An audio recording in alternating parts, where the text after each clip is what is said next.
21,000 startup UP के अंदर कार्य कर रहे हैं। इनमें से आधे से अधिक स्टार्टअप महिलाओं के द्वारा संचालित है। यानी वह हर एक क्षेत्र में एक नेतृत्व दे रही है। लेकिन यह नेतृत्व और सशक्त हो सकता है, क्योंकि आत्मनिर्भर और विकसित भारत के लिए आवश्यक है, आत्मनिर्भर और विकसित भारत के लिए आवश्यक है कि उन्हें राजनीतिक भागीदारी भी मिले, राजनीतिक भागीदारी भी मिले, जहां कानून बनता हो, कानून के प्रभावी क्रियान्वयन के लिए जहां पर चर्चा होती हो, उन मंचों पर उनकी उपस्थिति भी उतनी ही सशक्त हो। और 2029 के लोकसभा चुनाव से प्रधानमंत्री मोदी जी इसकी शुरुआत करना चाहते थे।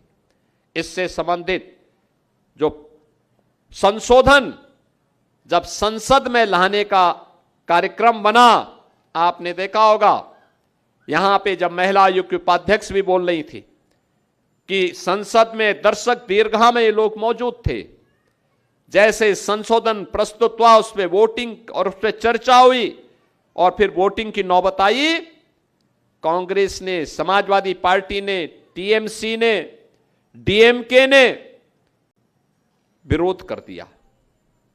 ये सब विरोध किए और विरोध करने के साथ साथ इन लोगों ने जैसे ही विधेयक गिरा ये लोग तालियां बजाते हुए, हंसते नाचते हुए बाहर निकले कि देखो हमने विधेयक गिरा दिया। यानी आपको मिलने वाले अधिकार पर ये जश्न मना रहे थे। वो अधिकार न मिले, यह विधेयक गिरा, उस पर ये जश्न मना रहे थे।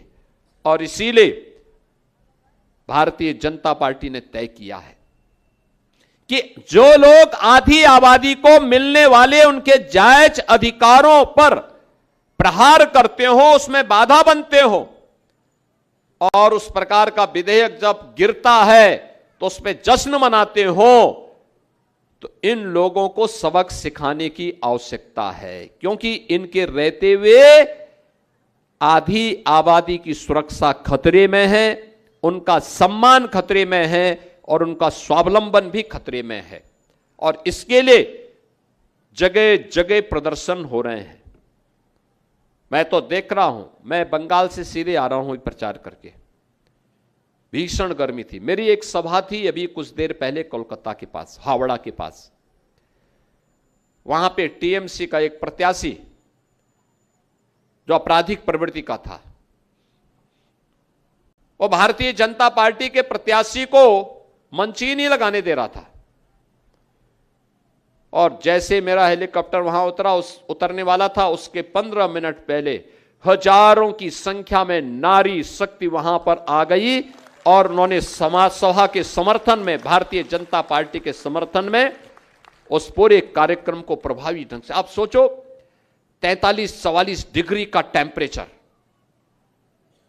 सामने कोई भी पंडाल नहीं, लेकिन वे सभी बहनें, वे सभी बेटियां अपने परिवार के साथ उस भीषण गर्मी में खड़े होकर के भाषण सुन रही थी और प्रधानमंत्री मोदी जी के प्रति आभार व्यक्त करते हुए आश्वस्त कर रही थी कि हम बीजेपी को जिता करके भेजेंगे।